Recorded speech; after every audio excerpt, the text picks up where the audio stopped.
So I was driving to the Speedway the other night. I wanted to go out and watch the races Saturday night, and I mentioned earlier I had a great time doing that. But I looked down at my gas gauge as I was leaving town, headed out Washington Street and headed toward the track. I realized I needed gas, so I pulled over at this gas station and I grabbed a quick $20 worth. And while I was pumping my gas, I looked across the road, and there were some people talking outside a house.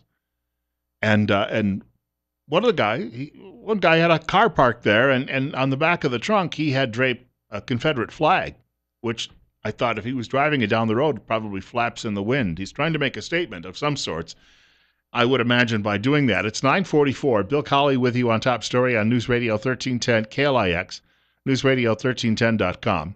And you can reach our program by dialing 736-0300. I was reading a story, in fact, was a letter writer last week in the Idaho Press Tribune, which is out of Nampa, and a writer was pointing out, she was saying, remember, Idaho was actually settled by a lot of people who came here from southern states, the states of the old Confederacy. So there might be still a kinship that people have, even though now many, many generations apart. There might be a kinship that is still there, though, between these people. And I thought, that might make sense. People are they're so angry with the political correctness in this country. And as I said last week, people they're very, very angry in some cases. Media just makes fun of them and mocks them for that. But they're angry for all of the right reasons. I came across this over the weekend in the Examiner.com. I've only been to Florida twice in my life. I know a lot of people say, oh, it's wonderful, it's hot, it's warm, it's great. Wouldn't you want to be there all the time? And my answer is no. I went to Busch Gardens when I was 12, and that very same week we were there, we went to Disney World. Lots of fun when you're 12. And then I passed through Florida on my way to a cruise ship. I landed in Orlando, took a bus to Fort Lauderdale, got on a cruise ship, and then reversed that process when the ship came back in. That's the only time I've ever been there. Lee County, Florida. I'm not exactly sure where Lee County, Florida is, but the branch of the NAACP there would like the Confederate uniform being worn in a portrait by General Robert E. Lee to be removed. Not the portrait itself, but they want someone to go in there and apparently just, whitewash the artist's work from Lee's neck down. And some are actually saying the portrait itself should come down.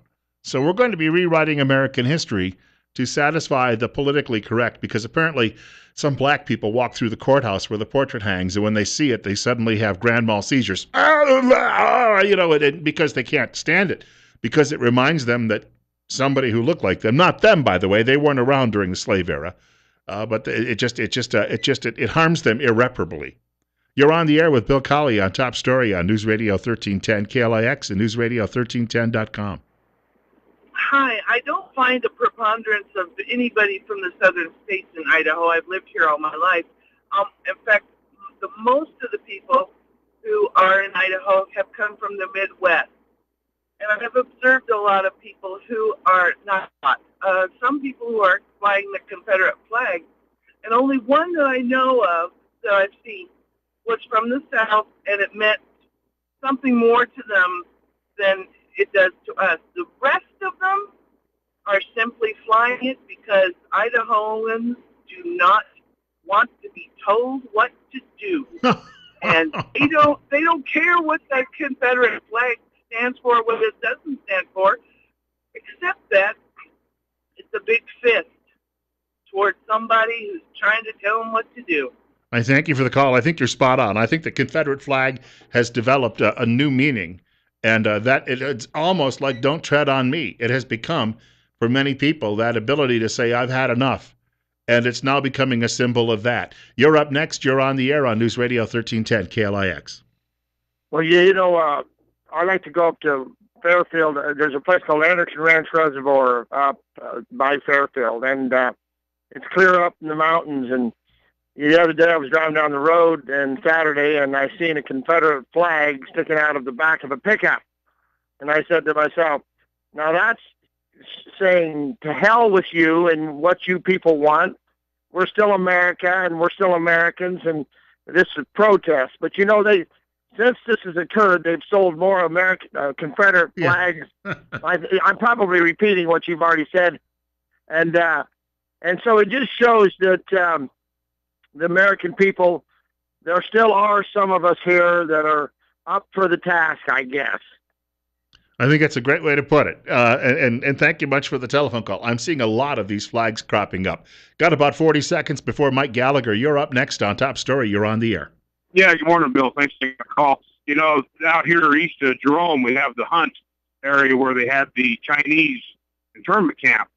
And so why aren't they talking about going out there and tearing that down? I mean, why don't they go in there and think they're going to close all the museums for the Holocaust? It's called history, folks. It ain't called today. It ain't called tomorrow. It's called history. That's all it is. We're not living history. We're just looking at it and saying, okay, this is what happened. Let's learn from it. And these idiots that think they can come along and say, well, you can't carry a Confederate flag, which I never have, but if I wanted to, I will. It's just stupid. Why don't they go in there at the Arizona and take some cutting torches down there and cut it out and take it out of Pearl Harbor? Because it's history, folks. It's the way things was, not the way things going to be. I thank you. I thank you much for the call. Yes, you're right. Absolutely nuts.